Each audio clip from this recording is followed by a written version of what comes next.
Olá, a paz do Senhor, que bênção!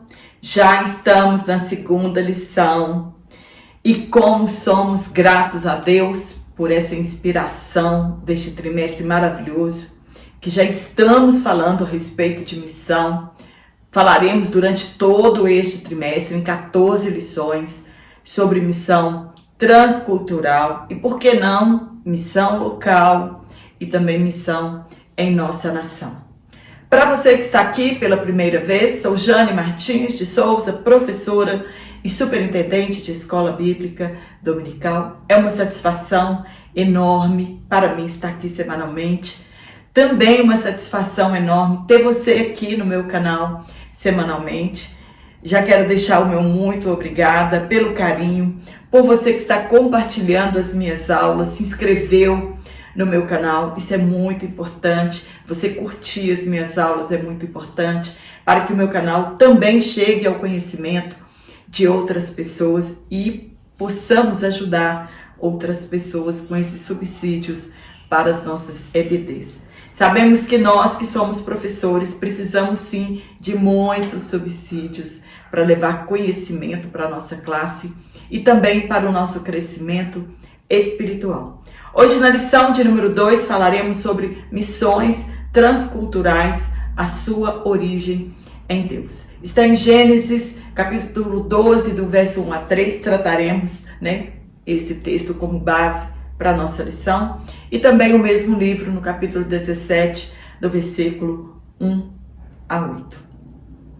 Falaremos bastante sobre o que tratamos na primeira aula, que eu trouxe aqui uma visão panorâmica. Você que não assistiu a lição de número 1, vou deixar um card aqui para você assistir. Você vai ficar muito mais inteirado sobre o assunto e sobre a origem da missão em Deus. Abordamos na aula passada com muito mais detalhes o plano da salvação, tratado, ou traçado por Deus e como este plano aconteceu. Quando o diabo entrou no mundo, já havia uma solução para o pecado. Já falamos sobre o plano que para Deus não tem um plano B. Já havia um plano de um Salvador perfeito. O plano era de expiação e a primeira vítima no plano de salvação foi o animal que fora morto para cobrir a nudez daquele casal. Vestes de justiça e graça e não por obra daquele casal. Deus revelou no Éden que não são nossas justiças ou obras que tenhamos feito que têm o poder de encobrir as nossas transgressões. Adão foi o primeiro homem a ouvir diretamente de Deus o proto-evangelho, isto é, o primeiro evangelho. Ele creu, pois havia esperança naquela mensagem. Deus poderia ter feito tudo sozinho ou mesmo refeito a história da humanidade. Porém, ele escolheu pessoas no plano de salvação para levar o evangelho às gerações futuras. Todo este plano revela a pessoalidade de Deus, como ele se relaciona com o ser humano. Deus fez uma aliança com Abraão e seu chamado foi transcultural. Portanto, entendemos que a grande comissão que conhecemos em Mateus e também em Marcos não é ali o primeiro chamado ao comissionamento.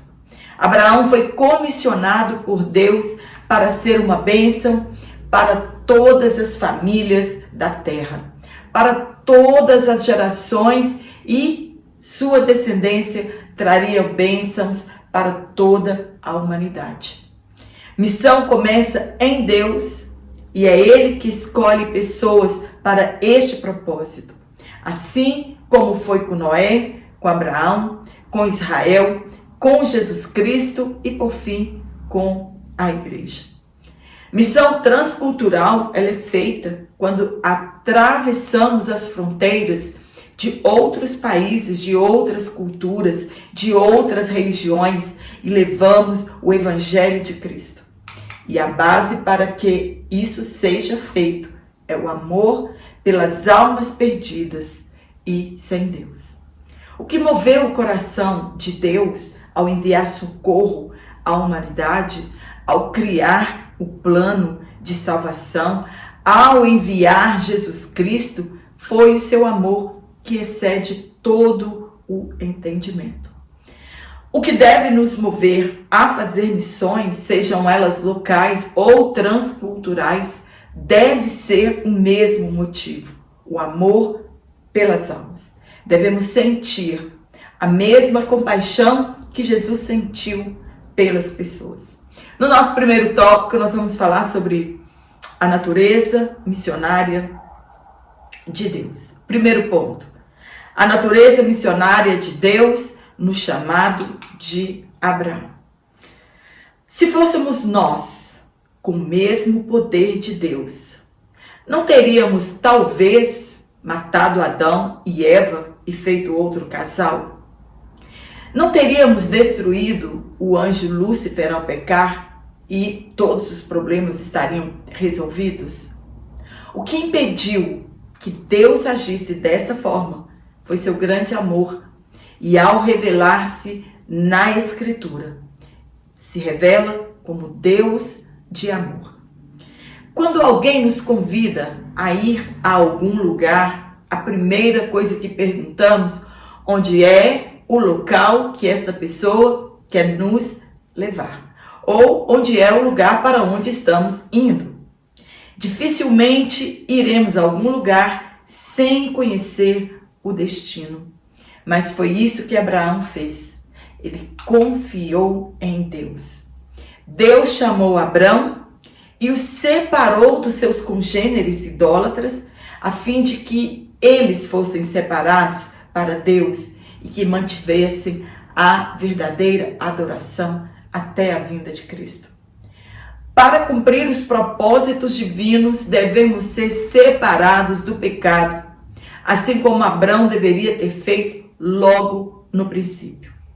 Abraão teve fé sem duvidar do seu chamado.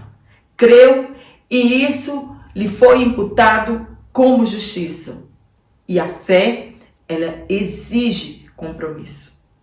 Deus, com o chamado, também lhe fez promessas que ele não tomou posse, porém creu nelas. Deus não explicou-lhe nada, apenas disse, entre aspas: te mostrarei, te farei, te abençoarei e abençoarei os que te abençoarem. Será que aceitaríamos este chamado? Renunciar ao conforto e ir a um lugar que não conhecemos? Era o Deus missionário, enviando uma família com a promessa de que cuidaria deles. A comissão missionária começa com a aliança entre Deus e Abraão. Somos abençoados para que sejamos uma bênção. Foi uma bênção espiritual para o mundo por meio da descendência de Abraão. E esta bênção é o Evangelho de Jesus Cristo, o descendente legítimo de Abraão. Jesus ele afirmou que Abraão exultou em ver o seu dia, o dia de Cristo, e ele viu e alegrou-se. O cordeiro que morreu em lugar do seu filho, representando o sacrifício vicário de Cristo. Missões transculturais, a sua origem está em Deus e não nos homens. Imagina crer em uma promessa desta magnitude, mesmo sem ter filhos, serem idosos, que abençoariam o mundo, e foi exatamente o que Abraão fez. Creu e dele procedeu a nação de Israel, a história da salvação, procedeu Jesus Cristo e a Bíblia Sagrada. No ponto 2, a missão como atividade de Deus no mundo. No capítulo 17 de Gênesis, Deus reafirma a sua aliança com Abrão. A fé de Abrão não era cega, era sua confiança na fidelidade de Deus. O que ele conhecia de Deus foi o suficiente para alicerçar a sua fé. Por isso ele foi chamado o pai de todos os que creem. Era necessário a mudança do nome de Abrão, que significa pai exaltado, para Abraão, que significa pai de muitos.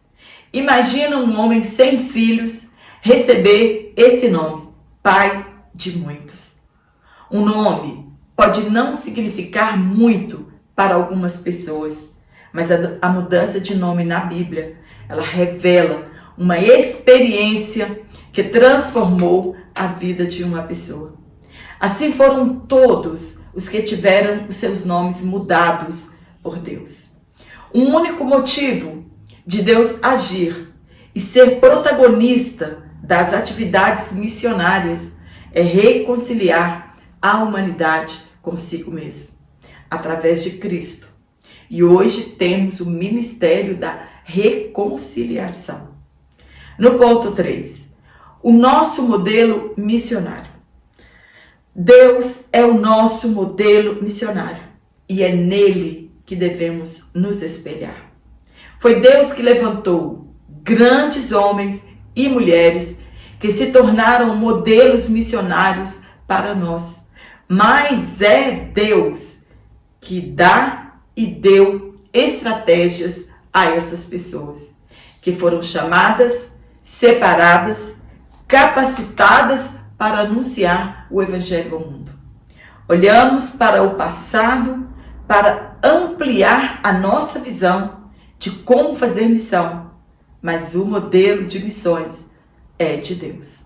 No tópico 2, nós vamos falar sobre o amor de Deus, o princípio fundamental da história da redenção. Primeiro ponto, o amor de Deus. Lembrando que eu vou deixar aqui na descrição o link do meu WhatsApp. Você fala diretamente comigo. Se você quiser ser um assinante trimestral ou então adquirir este comentário em PDF único.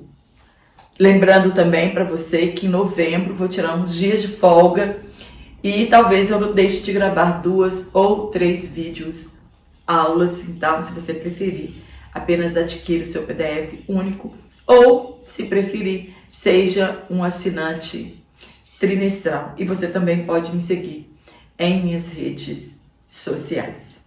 Vou deixar um banner aqui, como você faz para entrar em contato comigo também. Você tem dúvida que Deus é amor? Desde o princípio de todas as coisas, podemos perceber o amor de Deus e na história da salvação, este amor fica mais evidente. O amor de Deus não tem começo e também não tem fim. Porque o Deus da história é o próprio amor e ele não tem fim nem começo. O amor de Deus não é um amor estático, isso é parado, é um amor em movimento. Desde o começo de todas as coisas, esse amor se move em direção ao homem. João afirmou que Deus é amor. Ele não tem amor, ele é o amor. E isso faz parte da natureza divina. Somente ele, por intermédio do Espírito Santo, pode derramar em nós este amor. Se não amamos as pessoas, algo está errado. E o amor do Pai não está em nós. Esse desejo ardente de se reconciliar com a humanidade, podemos chamar de amor. Em toda a história da humanidade, podemos perceber o amor de Deus. No Antigo Testamento, Deus não acabou com o plano inicial, perdoando Adão e Eva, poupando a vida de Caim, não destruindo toda a humanidade, poupando Noé e sua família por serem justos, não destruindo a geração da Torre de Babel, porém confundiu a sua língua. escolhendo Abraão e sua família para dar continuidade ao plano de salvação. Ao escolher a nação de Israel para serem a grande comissão e levar o nome de Deus a outras nações. E Deus os amou de tal maneira que afirmou no livro do profeta Isaías ser o marido de Israel, ser o redentor daquela nação e que poderia acontecer qualquer coisa, que a fidelidade de Deus para com Israel, ela não será abalada ou removida. Ao não destruir, de fato, a nação de Israel e sempre poupar o remanescente. É uma prova do amor de Deus. O amor de Deus é revelado no Novo Testamento, quando Deus enviou seu Filho, nascido de mulher e sob a lei, para a salvação da humanidade. O amor de Deus é revelado em toda a Bíblia Sagrada e também a sua justiça. O amor de Deus é a base de todo o plano da redenção. No segundo ponto, a redenção no Antigo Testamento. Redenção é um livramento de alguma forma de escravidão com base no pagamento de um preço por um redentor.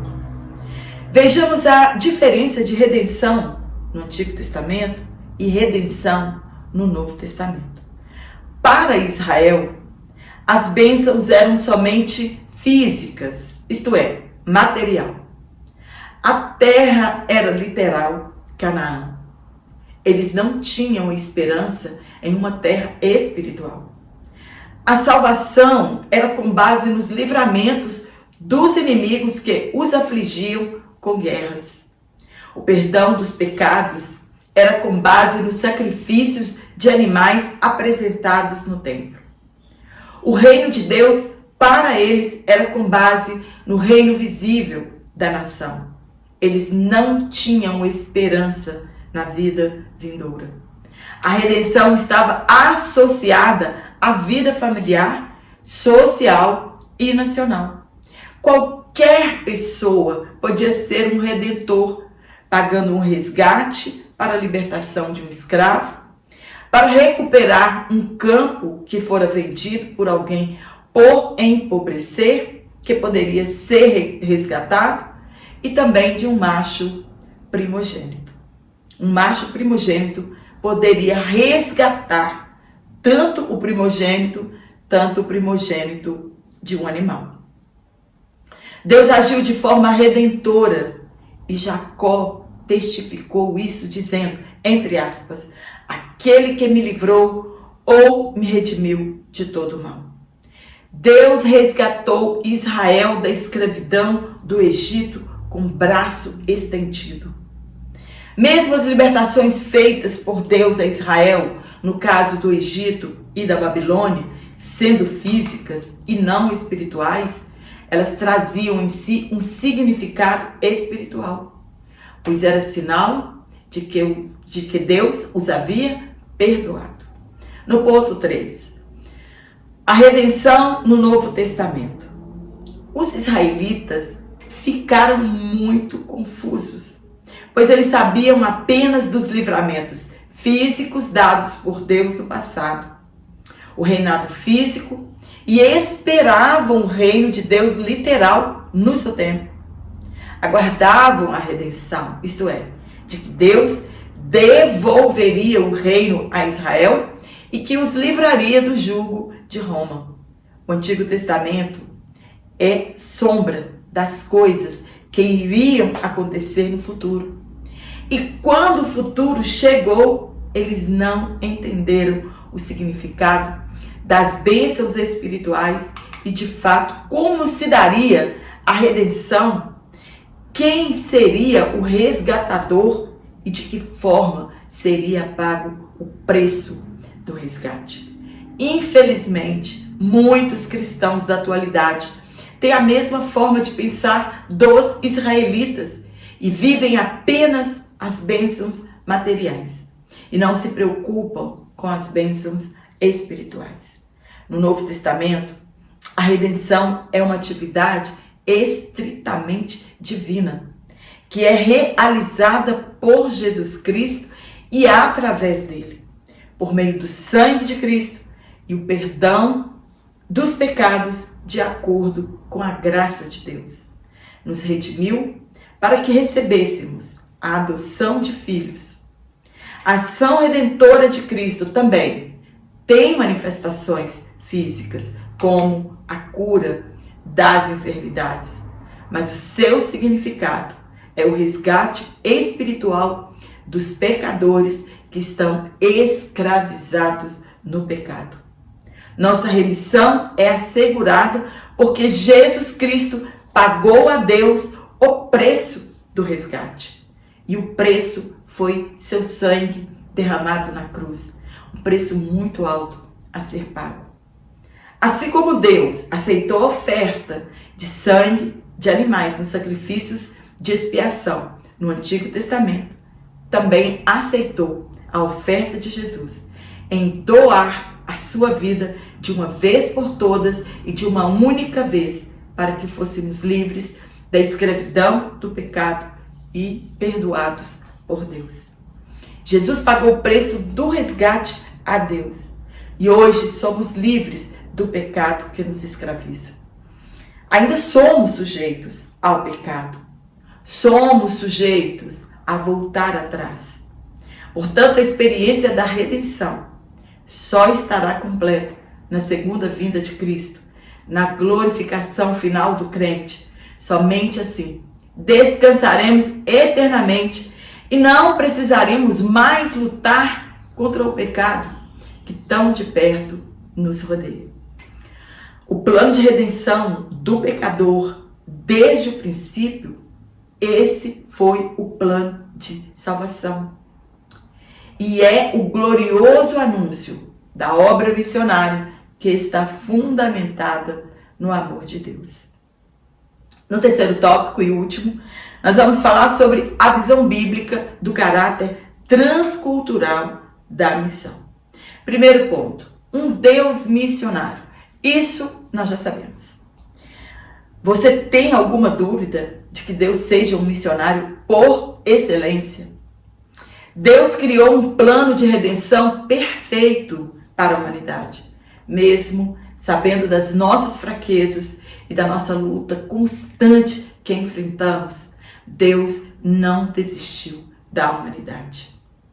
É um Deus pessoal que se relaciona conosco por intermédio do Espírito Santo, que cuida de nós nos mínimos detalhes e criou um plano dividido em 2 testamentos e em 2 alianças. O sangue de Jesus é o preço pago para o resgate de muitos. Deus poderia ter zerado a história e começado ou recomeçado quantas vezes quisesse, mas Ele não fez assim. Sempre trouxe esperança e uma saída para a humanidade. Deus trata com a humanidade e não apenas com uma nação. Todas as pessoas importam para Deus. Até mesmo esta pessoa aí, digna de morte, que você conhece. Deus se importa com ela. A queda do homem. Deus poderia ter feito outro Adão, mas preferiu lidar com aquele homem caído e resgatá-lo. Havia solução para o pecado no futuro. O dilúvio. Deus poderia ter destruído tudo e a todos e começar novamente sem a ajuda do homem, mas Ele preferiu recomeçar com Noé e a sua família. Depois da Torre de Babel, ainda assim, Ele elegeu uma família para abençoar outras famílias espiritualmente, enviando Jesus Cristo para a remissão dos pecados. A falha do homem, ela é perceptível no transcorrer da história.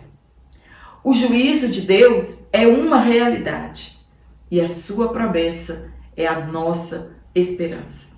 No ponto 2, a escolha de Israel e sua missão.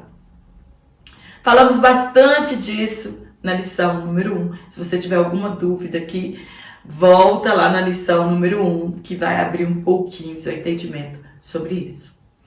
Nós já sabemos que Deus amou a Israel e isso é um fato, mas não foram escolhidos por ser um povo forte e numeroso. Foram escolhidos para um propósito definido. Seriam luz para as nações. Anunciariam a grandeza de Deus, seu poder, seu amor e a sua adoração exclusiva. Infelizmente falharam em sua missão, se corromperam com as nações para onde foram levados por Deus, ao invés de ensinarem aos povos e revelarem a pessoa de Deus.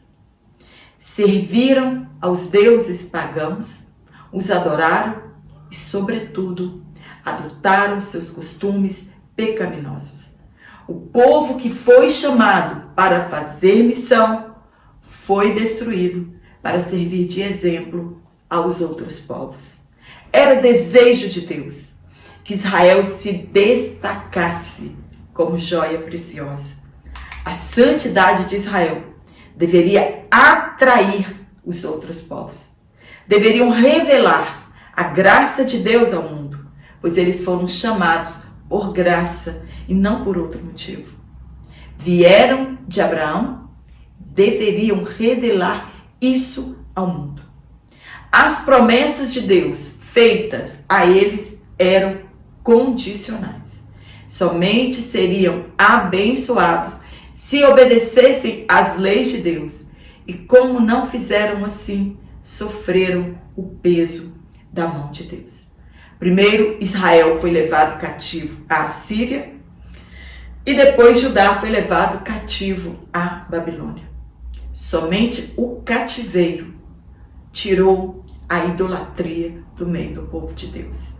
No ponto 3, a escolha da igreja. Quando uma missão é dada a alguém e este alguém não consegue cumpri-la, será substituída por outra pessoa, como foi no caso de Israel. Israel não cumpriu a missão que Deus lhe deu para fazer. E Deus escolheu outro povo para fazer a mesma missão. A igreja é a agência evangelizadora escolhida por Deus para fazer missão e revelar ao mundo a sua graça, o seu poder e a salvação. Não podemos falhar nesta missão. O relógio de Deus está parado para a nação israelita, mas ainda continuam sendo o povo da promessa. Assim como Israel foi chamado para ser luz, nós, a igreja de Deus, também somos luz e sal da terra. O nosso ministério é intercultural ou transcultural, assim como foi o de Israel. Levar o evangelho a toda criatura em todos os lugares do mundo sem distinção. Não temos nenhuma desculpa. Deus equipou a igreja com poder do alto, com revestimento do Espírito Santo, com a presença do Espírito Santo e com a ajuda dele. O Espírito Santo está aqui para nos auxiliar, para nos dar graça, coragem, sabedoria e estratégias para levarmos o Evangelho simultaneamente ao mundo inteiro. Somos chamados a participar da obra missionária que pertence a Deus. Seja você também um colaborador desta obra. Não espere um cativeiro para você entender qual seja realmente a nossa missão como povo de Deus. Amém? Espero ter te ajudado com este comentário. Se você gostou, não se esqueça de dar um curtir aqui. Isso contribui para o crescimento do meu canal. Compartilhe em suas redes sociais. Se você deixou de receber as minhas aulas semanalmente, desative o sininho das notificações. conte até 10 segundinhos e depois ative de novo o sininho das notificações e você continuará recebendo as minhas aulas semanalmente. E na aula passada eu dei uma dica aqui para você na sua igreja local, vocês traçarem um plano de ação sobre evangelismo em sua igreja local. Então, se você fez culto ao ar livre aí, se vocês estão distribuindo folheto, na descrição da minha aula aqui tem o meu WhatsApp, mande uma foto apenas, com o nome da sua igreja e onde ela é. E todas as semanas, semanalmente, eu vou mostrar aqui o plano de ação das igrejas nossas locais no Brasil, que estão fazendo missão, anunciando o Evangelho de Jesus Cristo e tendo como base o amor pelas almas. Desejo a você uma ótima aula, uma ótima semana. Deus continue te abençoando. Obrigada pelas orações, obrigada pelo carinho. Você que falou de onde é, você que tem comentado aqui nas minhas aulas, isso é muito importante para o crescimento do meu canal. E eu te aguardo aqui na nossa próxima aula, se Deus assim nos permitir, então.